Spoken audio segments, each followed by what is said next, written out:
is National Hospice and Palliative Care Month, and when you think of hospice, you often think about the elderly. But tonight's story is about a wife who was in her 40s and thankful she had help during one of the toughest times.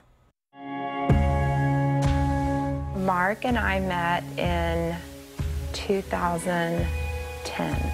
We actually lived 3 blocks away from each other and started dating. We just jumped into this very intense love affair and just had so much in common, so many friends in common. I brought my daughter to the marriage. He brought his daughter to the marriage.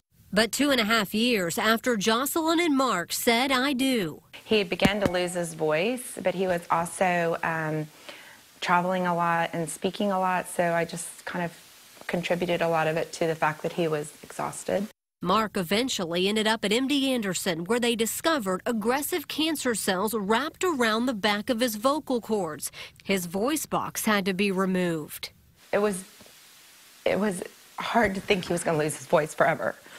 Mark also lost his ability to eat and swallow, and after all that, the cancer came back.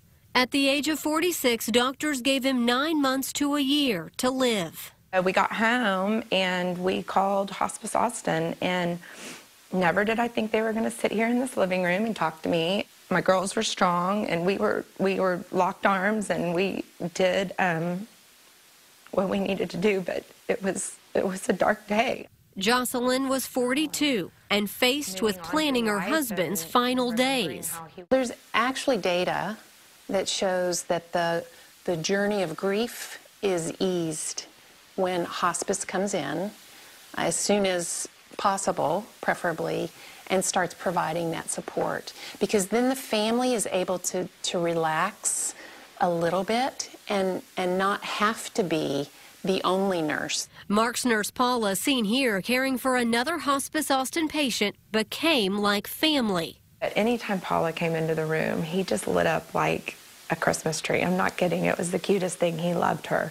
He passed away just shy of our 4th wedding anniversary. And was still enjoying life right up until the end. This was the day before Mark took his final breath. This is my daughter with him. She keeps this picture by her bed. She's now a sophomore in high school. Her stepsister is in college, both trying to live by 2 words.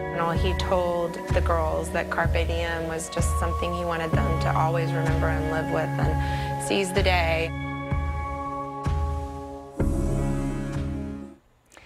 And Hospice Austin, a nonprofit, provides end-of-life care to anyone who needs it, no matter the cost or the patient's ability to pay. They're also hosting a free Surviving the Holidays panel discussion, not this Thursday, but next. We've got the details about it on our website at kxan.com.